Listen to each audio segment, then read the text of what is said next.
you really don't want to ever behave in a way that the test writers would like you to behave.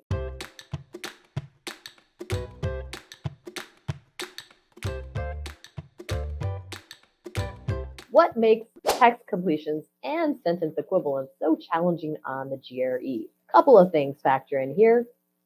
The GRE is notorious for obscure vocabulary and stuffy academic prose, and nowhere is this more apparent than on text completions. Text completions and sentence equivalence can be challenging in two major ways: unfamiliar or familiar, yet tricky, especially when you get into secondary and tertiary meanings of words in terms of vocabulary, and then complicated sentence structures full of shifts, contrasts, and a bunch of distracting details. With all of these things put together, it is absolutely not a mystery that we often feel paralyzed by text completion problems. But we can change the mindset from flight to fight. Text completion problems are designed to make you panic. Knowing that the people who write the GRE want you to panic should help you stay calm, because you really don't want to ever behave in a way that the test writers would like you to behave. It's not that we aren't intelligent enough or not capable of navigating the problem. It's that the problem is designed to be intimidating. That is on purpose, and it is annoying, but it's one of the layers of complexity that the test writers are so good at building into text completion. Another caveat: there is in fact a lot to be said about skipping intimidating problems as a testing strategy, but that is for another time, another hour.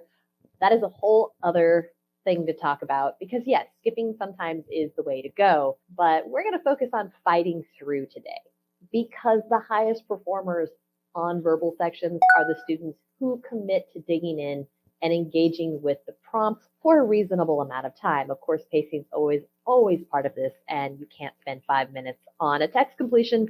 That would be very, very bad.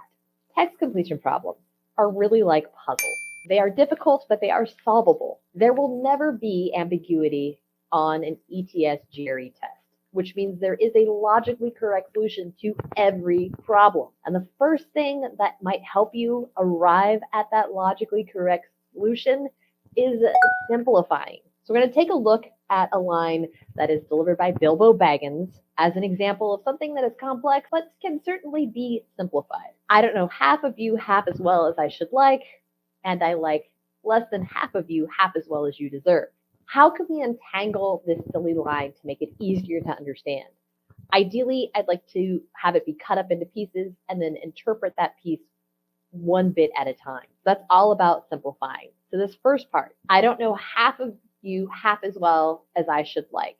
I'm going to come back on the camera to encourage you. So try to think about it this way. Imagine that someone younger than you, a younger sibling, cousin, friend, child of a friend, something like that, is like, so I'm reading this sentence and I don't understand it. How could you repackage it for someone that is struggling with it? And that's kind of what we're doing here. So same idea. It's just you're making it simpler for yourself so that you can navigate through the twists and turns of these complex sentences. All right, I'm going to dive back in, which means I'm going to stop this camera simply because bandwidth. Precious, precious bandwidth. Okay, so one way to simplify this is you're really just kind of like, what's going on here? Bilbo is saying he doesn't know half the people, the readership in the audience, as well as he wishes he did. And in fact, he wishes he knew double what he already knows about them. All right, first part. Next part, and I like less than half of you. That should be pretty clear, right? That's pretty clear. Might be a little bit harsh. He's doing some truth telling there. And then we have that last bit, half as well as you deserve. So again, kind of think about this, especially with that first part. If you arrive at something along the lines of, he doesn't like a substantial portion of the audience. He's quite honest about liking less than half of them. But he's going on to say that these people actually deserve to be liked more by him. So breaking things apart can help us have a better understanding of the general idea that is conveyed by the sentence. In a way, in breaking that down, I certainly made the sentence longer, but that is often the case when you're working through text completion problems. By trying to simplify the prompt, we often need to slow down, unpack each piece, and see what we're left with. And if we're going to use smaller words, it tracks that we're going to need more smaller words to compensate for what one great big, like $10 vocabulary word can do all on its own. Simplifying the prompt piece by piece should always be our first course of action when we're confronted with a complex text completion problem and don't know what to do. So we're going to look at this again. Take a second, process this, attempt to break this complex sentence into smaller pieces, and then try to rephrase or summarize each part in your own words. All right. So this is how I broke this down.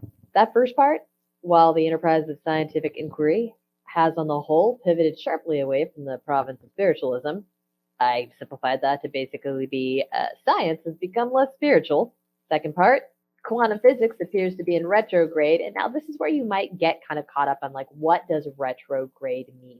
And that's totally fine. Think about the way that the word is built out. So the fact that it has retro in it, that usually indicates something back. So if I run into a vocabulary word and I'm not 100% sure how to proceed with it, I'm going to break up that word a little bit and go, okay, well, I know retro is associated with things that usually mean back or before. So it's got to be something about physics going backwards in some way. So with that, even if I don't know precisely what retrograde means, that prefix does help me out quite a bit. And so I can assume that, well, quantum physics as a specific kind of science is maybe moving back towards spiritualism. And then I get to the third part of this. The prevalence of fundamental uncertainties and far-reaching yet unsubstantiated theories makes the field seem more akin to astrology than to astronomy, and I can translate that into quantum physics is different from other sciences because our understanding is less certain and our theories are less supported, or less well supported, and these features make it sound more like astrology, which isn't as grounded in fact or observation as astronomy. So yeah, unpacking a lot there. Why we do this? The analysis behind this kind of effort in breaking a sentence down. The GRE doesn't expect us to be experts in anything. They don't expect me to know anything about quantum physics, which is good because I don't. Rather, the text expects us to hunt for clues and draw conclusions based on the relationships we're presented with within each sentence, which basically means that I don't need to necessarily know what the subject matter is. I just need to be able to determine how that subject matter is discussed and how it relates to other subjects within the same body of text. Separating dense prompts into smaller pieces is the first step to improving comprehension of text completion questions.